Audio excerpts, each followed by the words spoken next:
I'm going to have some fun because it's my last day as a bachelor. Oh, Ted. Poor Catherine, it's the day before wedding. The night before the wedding, I saw Ted having an affair with Amy at home. Amy used to be so close to me that I could call her my best friend, but now I know that she has no such feelings for me. This act between the two of us was unforgivable, as I had always wanted to get married and I thought I would finally be able to do so. Deciding that I would never forgive them, I took action to make them both go to hell. My name is Catherine Anderson. I am 32 years old and work as a clerk at a privately owned restaurant. I have a good relationship with my coworkers and sometimes work as a customer service representative. He also enjoys a good meal, and his personal life is full of hobbies and interests. However, everyone around me was getting married, and I began to grow impatient. Finally, I reached my 30s. I had never been in a relationship and did not even know any men. People at work were all getting married, and I began to feel even more impatient. Whenever people at work or friends invited me to their weddings, I became more and more frustrated that I could not go on like this. I rarely went out outside of my home and office and had no chance of meeting anyone at all, so I became impatient and anxious to get married. At that time, an acquaintance who knew of my situation introduced me to a man named Ted White. Ted was 1 year older than me and worked for a reasonably well-known company. When I met him on a trial basis, I found out that Ted also wanted to get married soon. Ted was cheerful and smiling, and my first impression of him was a good one, so I felt a little at ease with him. Then, we struck up a conversation based on the commonality of being impatient to get married, and we hit it off.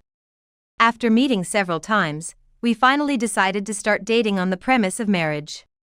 We both had the same values about marriage, and we said to each other that we wanted to live our lives helping each other.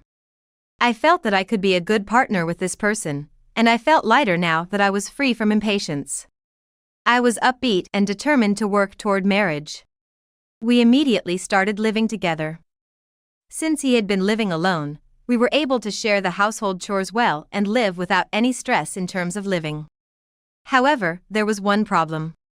Ted often forgot appointments and plans. Since the relationship was based on the premise of marriage, they had started preparing for the wedding at the same time as they were dating. We had been making plans and taking action for that purpose, but here we found out that Ted was not a planner. Even when he made plans, he would forget or cancel them. I had to warn him each time. There were times when I was the only one who could do something that was supposed to be done by the two of us. I felt angry at Ted because of such incidents. Still, I continued dating, in large part because I was in a hurry to get married if I broke up with Ted. Ted was also remorseful that things were bad enough as they were, so I felt I wasn't good enough to break up with him. Come on! Didn't I tell you properly? How many times do I have to tell you? I'm always sorry. Thank you for reminding me. Ted was also sorry and seemed to want to fix it somehow. He had also heard from his in-laws that even this was better than before. My in-laws are good people who care about me in any way, so I was sure that Ted would change. All I had to do was to be firm, and Ted was sorry for what he had done. Of course, there were many times when I felt disgusted with Ted, who did not improve easily. However, every time I paid attention to Ted, he would thank me, and I felt as if he was relying on me, and a part of me was happy about that. So each time I did this, I tried to be firm and felt that I wanted to help Ted. I knew I was being naive, but the thought of leaving Ted never occurred to me. However, with 3 months to go before the wedding, Ted began working late on more and more days. He was also away from home on his days off and began to leave most of the wedding preparations to me. When he works overtime too often and comes home in the middle of the night more often, he is indeed suspicious. Until now, even when both of us were working, we were able to have dinner together and spend time together in a relaxed manner, but recently I haven't been able to have a proper conversation with Ted. The wedding is coming up soon, and I am worried about how long this kind of life will continue. So when Ted came home from work, he must have been tired, but I asked him, "You've been working overtime lately, what on earth is going on?" "I'm preparing for a wedding, and I can't do it without you." It's a wedding, after all. I wanted him to make time for me because I wanted to prepare for the wedding together if possible. But Ted says he just can't do it. I'm trying to get a big chunk of time off in advance for the wedding and honeymoon. I'm in a position that requires a lot of work, and it's hard.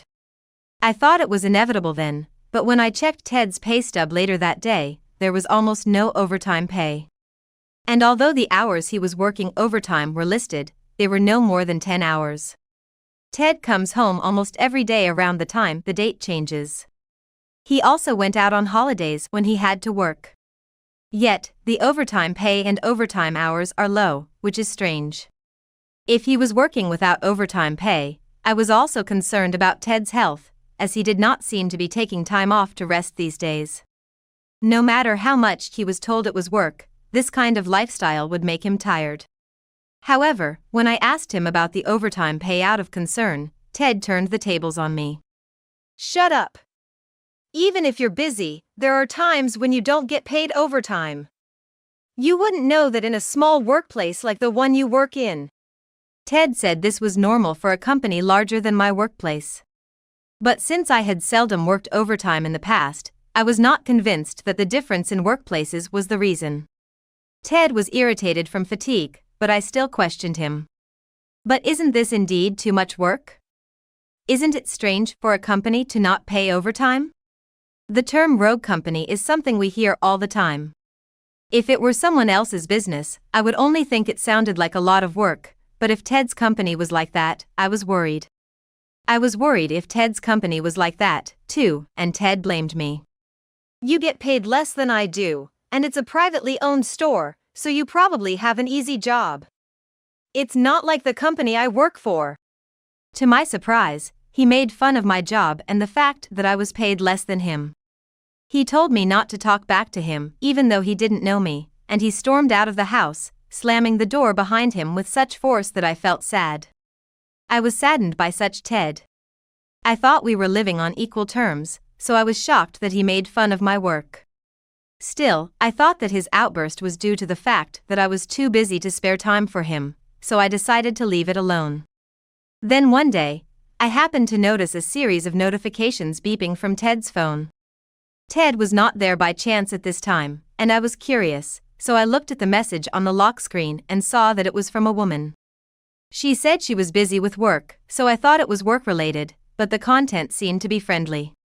The message did not use honorific or polite language, and the content of the message was like that of two lovers, saying that they had a good time going out together. Since I did not know the password, I could not check the details, but the contents sent by the other party were displayed. Looking at the contents, it seemed that Ted and this woman were meeting for something unrelated to work, and my suspicion that they were having an affair grew. Moreover, the other woman's name was someone I knew. It was Amy Kirkshaw, whom I used to consider a close friend. Amy and I were good friends when we were students, and even though we didn't see each other as much after that, we kept in touch. When I told her I was getting married, she wanted to know who I was getting married to, so I introduced her to Ted. After 6 months of dating Ted, I had gone out to dinner with him to also introduce him to Ted. However, at that time, there was no pretense that she was targeting Ted, only that she was interested in him because he was the man I was going to marry. So you're finally getting married. You used to be so shy that you couldn't even talk to boys. I'm so glad you met the right one. Amy was talking to Ted in a high-pitched, flirtatious voice while speaking about my school days. But I'm sure we didn't exchange contact. How long had we had this kind of relationship? Thinking back to the past, I froze in surprise at the fact that Ted was having an affair with Amy. I hoped that I had been mistaken. Finally, it was the day before the wedding. Ted and I finished final preparations for tomorrow's wedding and went our separate ways. The venue for the wedding was close to our house and my in-laws' house. We planned to wake up early tomorrow and head to the wedding venue. Such a familiar place, but far from my parents' house. Therefore, I had reserved a hotel room for my parents. When I decided to stay at a hotel, my parents, who usually do not travel far, told me that they would head there slowly the day before the trip. Around evening, I received a call that my parents had arrived at the nearest station. At that time, there was still some preparation to be done, but Ted was very considerate. I could handle the rest by myself, so you should go pick them up. Since you came all this way, go and spend some time slowly. Since my in-laws were neighbors, I saw them often, but I had only met my parents once recently, for a face-to-face meeting. Perhaps Ted thinks that since he is always close enough to see his parents, it would be a good idea for me to spend time with them. Thank you, take care of the rest. Ted had originally suggested that if my parents came to visit, I should take some time to spend with them slowly before getting married. Although I kept in touch with my parents, I rarely saw them and spent time with them. So, since he recommended it, I went out for dinner with my parents. It was before the wedding. The main topic of conversation was tomorrow. Since I am an only child, my parents were deeply moved by the thought of their only daughter getting married. Time flew by as we talked. Seeing my parents happy made me look forward to tomorrow even more. After the meal, I dropped them off at the hotel where they were staying and headed home. It was around 10 p.m. when I arrived home. Ted might already be sleeping to prepare for tomorrow.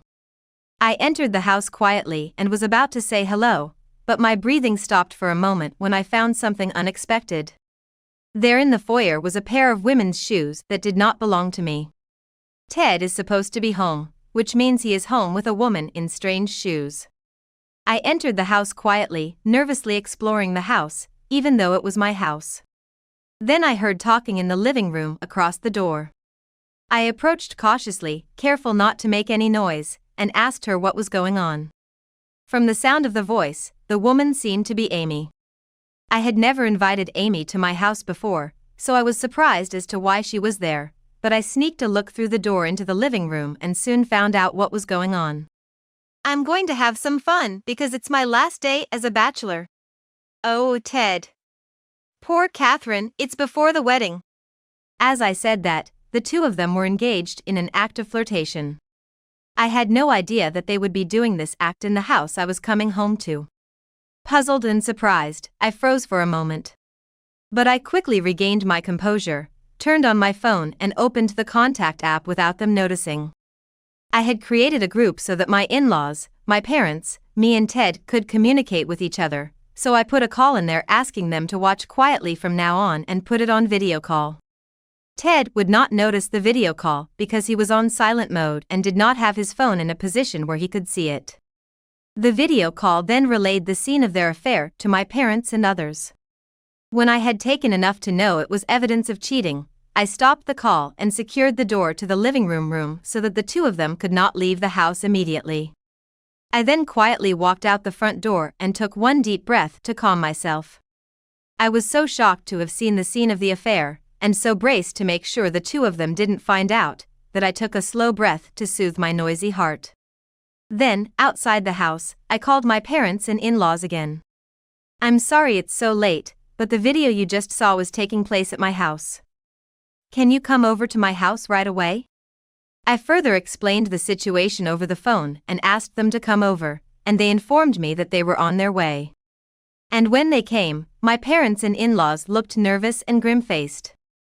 I thought they would notice that the door would not open until my parents arrived, but they did not. I wondered if they thought it would matter if they noticed me. With these imaginings, I reflected on the memories of my time with them and slowly began to feel angry. I knew that I was going home, too, and that they were cheating on me at home, which I could only assume made me look like a fool. Therefore, when my parents arrived, I had already decided that I would not tolerate anything they said. Then we looked each other in the eye and entered the house with full of disbelief towards Ted. They were surprised and flustered when we vigorously opened the living room door with a hint of tension in the air. Why are you here? What? The two of them were dressed but in disarray, and their room was in such a state that we could tell what they had been doing here. I could see the in-laws' brows wrinkling at the unspeakable state of the two of them. Ted did not expect his parents to come, and he spoke to them impatiently and as if nothing was wrong. What's up with you guys all together at this hour? He smiled awkwardly. He is in such a state, but does he think he can fool me? Before I could retort to Ted, My in-laws got angry first. What's wrong with you? Do you have any idea what you were doing? The wedding is tomorrow, what the hell are you doing? The in-laws were quite worried about him, wondering if he would be able to marry properly. They said that everyone he had ever dated had broken up with him because they were tired of Ted's messy planning. Therefore, they were very happy that he decided to marry me. Maybe that's why my in-laws have been friendly toward me since the first time I met them, and we have become such good friends that we now talk casually. She even told me that she was happy to have a daughter. Yet, they did not expect Ted to cheat on me, and they were both quite angry. My in-laws had once told me that Ted was a child who had some irrationality, but they had never expected him to cheat on his wife. I guess they felt betrayed because they thought that he would never cross the line. They are usually a calm, but they got angry and yelling at him. Ted seemed surprised to see his parents like that. So I was at a loss for words and slurring my words. My parents were also angry, their faces reddening. What the hell are you doing with our daughter? Do you have any idea what you've done? My parents did not yell, but questioned Ted in a quiet but angry voice. Ted and Amy turned pale as the four of them accused them. In fact, when I found out they were cheating on me, I also had evidence of the affair, but I was willing to forgive them at that time. I felt bad about what they did, but I felt that I may let this go if this is just one mistake. But then I found out that in addition to cheating, the two of them often muttered slanderous comments on sub-accounts. Amy was writing bad things about various people, and one of them was about me. I had noticed that her attitude had gradually deteriorated, even though we used to be good friends. After I found out that she was having an affair with Ted, I thought back to my previous interactions with her. Sometimes when I contacted her, I felt as if she was being sarcastic, but I didn't know why, and I tried not to care, thinking that she would never say such a thing. I had fun memories of being a student, and many times I became aware that it was just my imagination and didn't think about it. So when I saw the bad words about me in Amy's backstory, I was more convinced of her attitude up to now than shocked. Unlike me, Amy got a job at a well-known company. However, apparently she could not make the kind of living she expected. When talking with me, she would laugh and tell me that it was a big company and that the work was hard but the pay was good. She seemed to be distracting herself from her sorrow by bragging to me in this way. But I was employed at a small store and paid less than Amy. Yet, seeing me enjoying myself every day, he became dissatisfied, and as a result, he seemed to become sarcastic toward me. Still, since we were both single, I guess we were both relieved. At that time, when I introduced Ted as my marriage partner, he seemed to become even more hostile toward me. In the backgrounder, he humiliated me a lot and complained about me getting married. Knowing such a state of mind of Amy, I do not want to contact her anymore. So, before I introduced Ted to her, I had sent her an invitation to the wedding, but I was thinking of gradually distancing myself from her from now on. Ted, on the other hand, was posting bad things about people in the backstage, and was also expressing his sorrow here. The content was not as malicious as Amy's, but it was disgusting. He wrote that I was a little wife who would do as she wished. Seeing this, I became angry at Ted, who had been making fun of me inwardly. Still, at that time, I was still willing to forgive him. I chose the option of forgiveness because I was in a hurry to get married, but of course I did not intend to leave it at that. He was planning to secretly keep evidence that was inconvenient for Ted and put it to good use when the time came. At this time, I still would not tolerate cheating because I assumed that we would be together for lifetime, so I did not think about divorcing him. However, when I actually saw the two of them cheating, my feelings toward Ted that I was willing to forgive disappeared. Rather, I was surprised that I had never thought of breaking up with him even after learning of the affair. When I saw my parents getting angry at me, I wanted to break up with him even more. So when the angry voices of my parents broke off, I called out to Ted. "Ted, let's get a divorce. I don't want to be with someone like you." Now, I was strongly determined not to be involved with him anymore.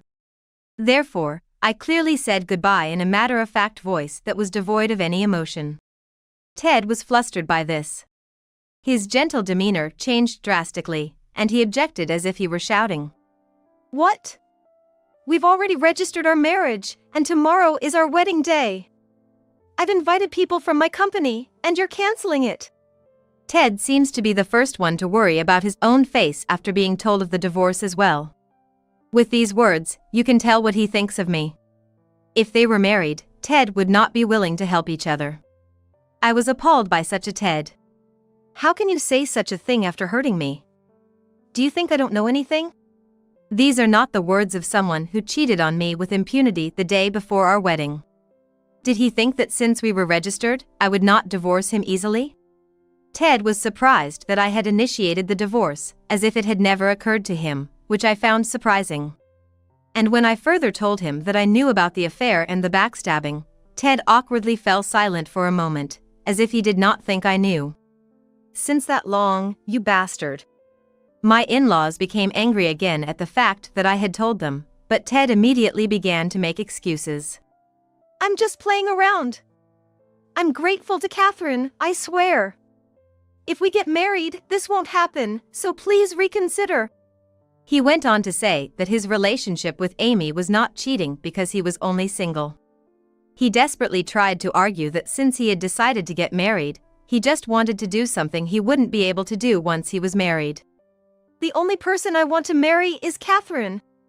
Ted's attitude, as if he did not think he had done anything wrong, left me more dumbfounded than angry, and I could not say anything.